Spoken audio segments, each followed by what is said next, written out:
We welcome in Matt Moore and Jay Money to talk about this injury. We'll start with Porzingis. Matt, your boots on the ground down in Dallas. You don't have this beautiful setup. You're stuck in a hotel room right now. What are you hearing surrounding this Celtics forward's injury? Well, first off, Charlie, great job on pronouncing whatever part of his body is injured because I haven't even attempted to pull that off. Look, talking to people, this is what's interesting. It's impossible to tell if the Celtics are hiding an injury worse than they made it sound with it being day to day, or if they're smoke screening. Joe Mazzulla doesn't say things like it's a very serious injury. If it's a very serious injury, why is he day to day? That's very confusing. Woj for ESPN reported that he's expected to at least try and play in this game. Now, something to keep in mind here is that if he can't go in game 3, I have real questions about him for the rest of the series. This is not going to be an injury that is going to get better. He's not going to feel magically way better in 2 to 5 days. So if he can't go tonight, that could put him in doubt, I think, for the rest of the series. He was walking around media availability fine. Usually when a player's got an injury, they let him out of availability because he's got to get treatment. Nope. Walking around fine, came to availability, said he's going to do whatever it takes to play. He'll die if he has to. It's just really difficult right now. I will tell you this. I think that whatever the stuff we know right now is not accurate. It's either he's way more hurt than they're letting on, and he's definitely not going to play, and he's done for the series, or he's not nearly as hurt, and it's going to be a lot better than it kind of looks like. I don't think Boston's doomed in this game or this series without him. I think they can win here in Dallas without him. And quite honestly, I'll just be very curious to see kind of what happens. I just don't think anyone should be necessarily be getting ahead of themselves with predictions on Kristaps Porzingis at this point. Yeah, and you mentioned, Celtics 9-1 in the postseason without him. So they've proven they can win without him. It was interesting to see Dallas kind of mount some sort of comeback when he left with that injury in the second half. At least played better than we've seen, despite them not being able to hit a 3J. I mean, Porzingis in general obviously provides such a boost defensively. And you think like his absence would loom large in this series?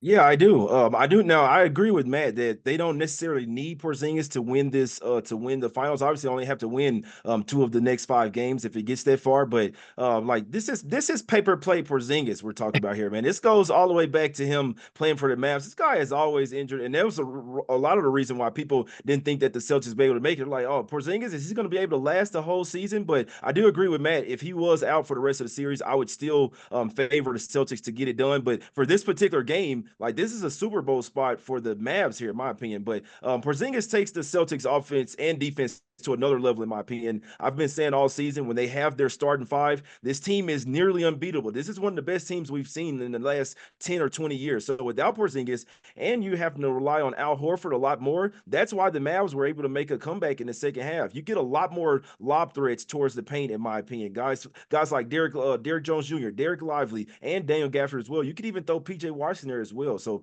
if Porzingis is limited here, which I'm sure there's some sort of leg injury, Charlie, what part of the body is that? It has to be something with the leg, right? It's his leg. It's his leg, and that's about the most I've done as far as finding out what a retinaculum is.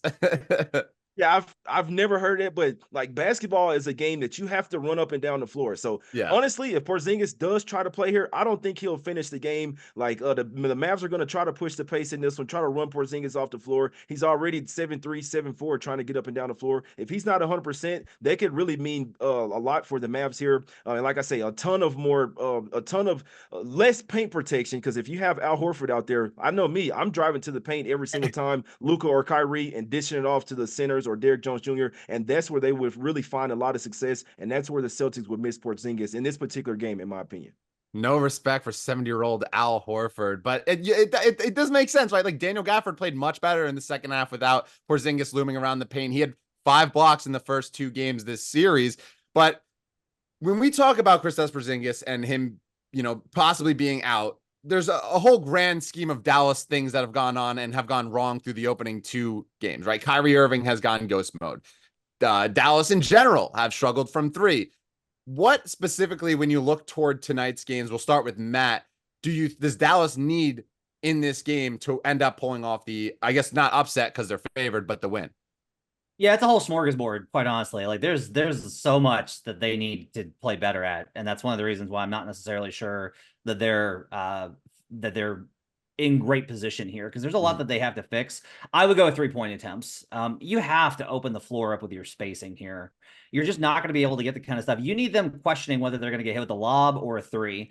Talking to some of the Mavericks yesterday, they talked about how there were some shots that they passed up that they have to be better at. Derek Jones Jr. said that. I'm expecting more Dante Exum minutes in this game, and I think he's going to be a guy that's going to be willing to take those threes. It can't just be Luka Doncic taking sidestep fadeaways over Al Horford, which he has done pretty much nonstop in this series over and over and over again instead of taking him off the dribble.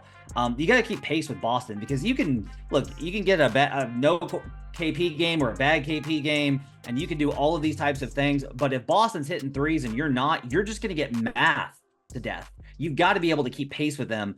Make or miss, that's not really important. You just got to be able to take those shots to get Boston stretched. That's going to make things easier on drives. That's going to help Kyrie Irving get going. That's going to help Derek Lively and Daniel Gafford get going. They got to take a lot of threes in this game. Taking him is more important, honestly, than even making him, though making him is going to be pretty important too. Jay, do you agree? And is there another way that Dallas has to kind of, attack this matchup with Boston? Yeah, well, usually me and Matt don't agree, but I'm agreeing with everything he's saying. Obviously, with this, I mean, that's the Celtics, right? They're like the new age Warriors. They're going to take a ton of threes, and if they're out shooting you from 3-point land, it doesn't really matter what you're doing. You have to match their intensity. You have to match their at least 3-point attempts and have to make some as well. I think Maxi Kleber is going to mean a lot in this particular game. I know he was horrible in game 2. He played 16 minutes, went 0 of 4. His points prop was at over 2.5, and he couldn't even get that. But we know that role players play a lot better at the house. Maybe they even have to throw Tim Hardaway Jr. out there as well. They need more pure 3-point shooters out there, and I do expect Maxi Kleber to have a lot better game. But I think it's all on Kyrie Irving, in my opinion. Not all on him, because we know Luka's going to do what he has to, but Kyrie has to give them something else. We know that Boston fans absolutely hate him. He was probably letting them get into his head. He's back at the house now and doesn't have those fans heckling him. I think Kyrie Irving is back with his family. He's back at home, gets the home cooking. I think he's going to feel a lot more comfortable today, in my opinion. He only had 12 points in game 1, 16 in game 2.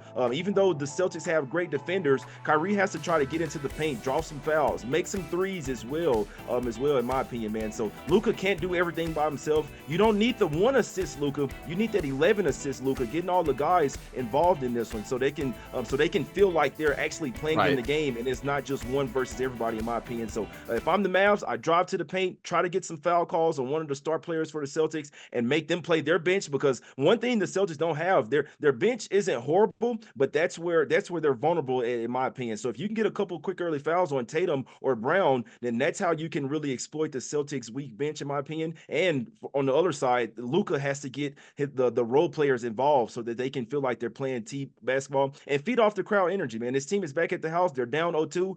The Mavs hadn't really shown that they could play really well at the house, but in this spot, backs against the wall, absolute desperation spot. I think the crowd will be behind them. The Mavs fans love basketball. They love the finals. They're going to show up tonight. So that's what I think the Mavs need to do. Yeah, I mean, Kyrie in general, right? Like, he created 14 potential assists last game. So at least the creating is starting to come along. It's such a tough defensive matchup for him. And we've talked about this plenty of times on this show, just how difficult it is altogether for him to create. But he's a tough shot maker.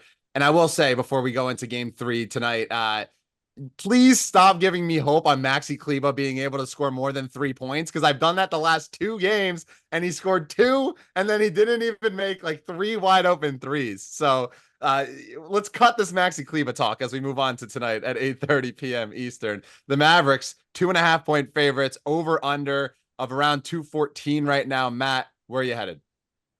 Yeah, by the way, on Kleber, his shoulder's not right. You can tell just watching him. And he had enough wrap on him to be basically, he looked like a linebacker with the amount of wrap that he had on his shoulder yesterday at availability following practice. I'm going to take the over 214.5 here. This was 212 yesterday. So we've seen like a huge amount of steam this morning on the over. I still think there's value at 214. The Mavericks have talked about a faster pace being valuable. Dante Exum was saying that they need to get into their sets a little bit quicker, so there's more cross matches. The Porzingis injury will make things easier for Dallas. We talked about that, about not having to worry about Porzingis as a shot rim protector there.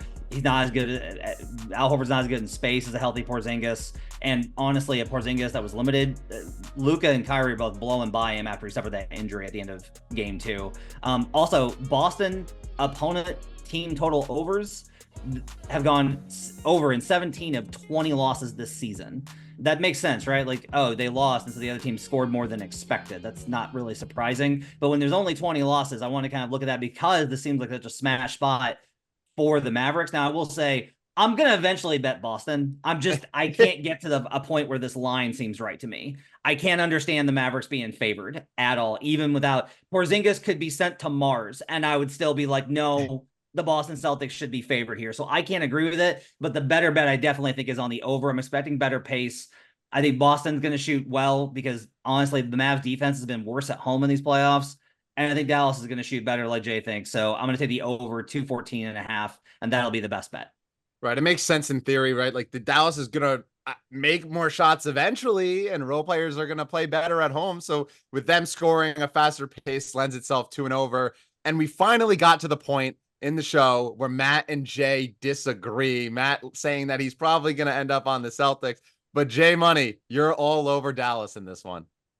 Yeah, and it would have made for a better segment as well, for a better show if Matt went on ahead and went with the Too Celtics cowardly. as well. Too cowardly. That would have made it a whole lot better, man. But this is a Super Bowl type of spot for the Mavs here, in my opinion. I do think the script flips here. I do think that now they will play a lot better game at the house, which Matt said they hadn't been really doing so far in the playoffs. But I think the script flips here. I think that they need this home crowd as well. The Celtics are already too much for them. It's definitely too much to go up there in Boston and give them and to get a win as well. But at the house, I do think the Mavs, like I said, it's all on the role players. They feel a lot more comfortable at the house. Now Kyrie doesn't have those fans heckling him and saying all these dirty things about him and his family and things like that. So I feel like they'll feel a lot more comfortable, in my opinion. And I don't see them getting swept in this series. We've had too many really short series this far in the playoffs. I think we actually get one that goes 6 or 7 games in this NBA Finals. I do not see the Mavs going down 0-3 or getting swept in this one. Expect a little bit of comfortability and complacency from the Celtics as well. We know they're not the strongest minded type of team as well. So I do think that they kind of come out a little bit fat and happy as well. And which, if the Mavs can get off to a great start here and things get out of hand, the Celtics will kind of just mail this one in my opinion, and say, you know what, this isn't our game. Let's get ready for game 4. Maybe they could win that one. But for this one, this very pivotal game 3, I will rock with the Mavs on the money line, -140. If you had to lay the 2.5 or 3, I like that as well. I feel like if the Mavs do win, they probably win this game by double digits. Obviously, this line opened up at +1 or -1, whichever way you saw it, and money has come in on them. That's the reason why the line is where it's at. But I do have confidence that the Mavs come out here and get a game 3 win. And personally, I don't think that it's going to be close. I think this is their rah-rah spot, and they go for their home crowd and get a home win here in game 3. I think the role players will play a lot better here, feel a lot more comfortable. Give me the Mavs tonight on the money line. If there were ever a spot for Dallas to, strike back and land a blow, it's tonight with all the injury concerns around Kristaps Porzingis, which we'll continue to monitor. But Matt Moore, Jay Money, best of luck tonight, and thanks for hopping on.